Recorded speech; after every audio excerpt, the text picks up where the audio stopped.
আসসালামু আলাইকুম ভিউয়ার্স, কেমন আছেন আপনারা সবাই? আশা করি যে যেখানে আছেন ভালো আছেন। আজকে আপনাদের জন্য নতুন একটা রেসিপি নিয়ে হাজির হয়েছি। আজকে আপনাদেরকে ঘরোয়াভাবে কিভাবে মোগলাই বানানো যায়, মানে বানানো হয়, সেটা আজকে আপনাদেরকে দেখাবো। আশা করি আমার ভিডিওর সাথে থাকবেন বা রেসিপির সাথে থাকবেন। শুরু করা যাক। প্রথমে আমি আটা নিছি প্রায় 1 কাপ কি 1.5 কাপের মতো।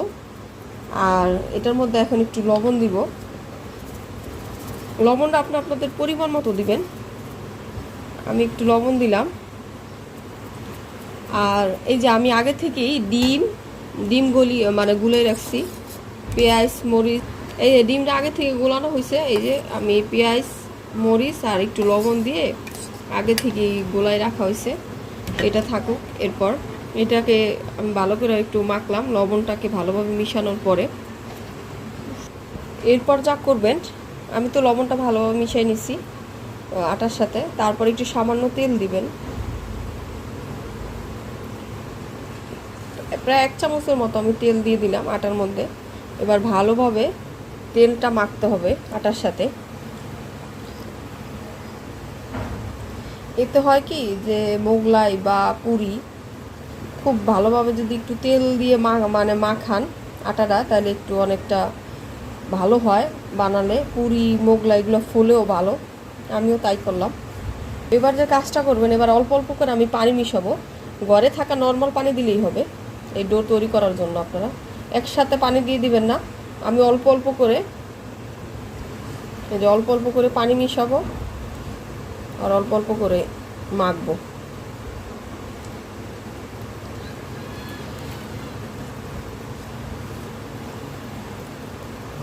দেখুন কিভাবে আটাটা মাখা হয়ে গেছে। অল্প, আমার কিন্তু হাফ কাপের চেয়েও কম পানি লাগছে। আপনারা আপনাদের পরিমাণ মতো পানি দিবেন। ঠিক ডোটা এরকম হবে, বেশি নরমও না আবার বেশি শক্তও কিন্তু না। দেখেন হাতে দিয়ে বোঝা যায়, দেখেন। আর না হলে যদি বেশি পানি হয়ে যায়, সেক্ষেত্রে কী করবেন, একটু আটা দিয়ে দিবেন আপনারা। আটা দিয়ে তারপর একটু হাতে আটা মেখে নেবেন, তাইলে হবে। আর সামান্য আমি একটু তেল নিয়ে এলাম, তাহলে আরও সুন্দর হবে। দেখেন তেল দিয়ে মাখলে কিন্তু হাতে একটু তেল মাখাই নিছি। এরপর ভালোভাবে আর একটু মাখলাম আমি দুইটা যেহেতু মোগলাই বানাবো, সেজন্য 2টা পেলা নিছি। এইভাবে আপনারা পেলা নেবেন আমার মতো। এরপর বাকি প্রসেসিং আপনাদেরকে দেখাবো কিভাবে মোগলাই বানানো হয় বা এইভাবে রুটিটা আমি পেলা গোল করছি মোগলাই বানানোর জন্য। তারপর একটু আটা দিবেন। আটা দেওয়ার পরে এরপর আমি এইভাবে রুটি যেভাবে বানান ঠিক সেভাবে আপনারা বানাবেন। দেখেন আমি কিভাবে রুটি বানাইছি, এভাবে আপনারা রুটিটাই করবেন। বেশি মোটাও হবে না, ঠিক আছে? বেশি মোটা করবেন না। বেশি মোটা করলে হয় কি, জিনিসটা কাঁচা কাঁচা থাকে, ভিতরে হবে না। এটাকে একটু পাতলা করবেন। এই দেখেন কিভাবে বানাইতে হয়, একটু খেয়াল করলেই পারবেন। দেখেন আমার রুটিটা কিন্তু বেশি মোটাও না, ঠিক এরকম হবে। বেশি মোটাও না, আমি বেশি পাতলাও বানাই। করবেন এই যে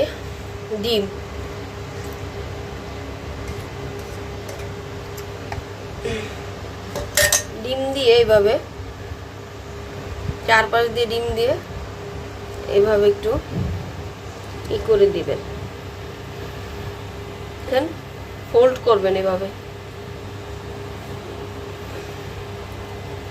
এই দেখেন আমি কিভাবে ফোল্ড করছি। একটু চেপে চেপে দিবেন।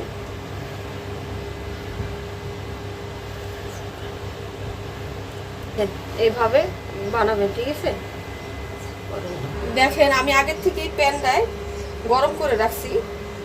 তারপর এটা দিব আমি এখন। দেখেন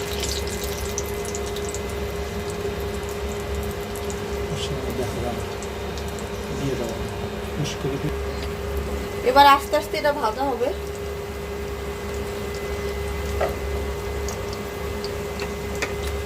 তেল একটু উপর দিয়ে দিবেন এভাবে। আর একটু আস্তে আস্তে ভাজা হোক, তারপর দেখবেন কত সুন্দর হয়। দেখেন এইভাবে হবে, এটা কালার হবে, একটু ভাজা ভাজা হবে আর আস্তে আস্তে ফুলবে। এটা এইভাবে তেল উপর দিকে দিয়ে দিবেন, তাহলে মোগলাইটা খুব ভালোভাবে ফুলবে আর খেতেও অনেক মজা লাগবে।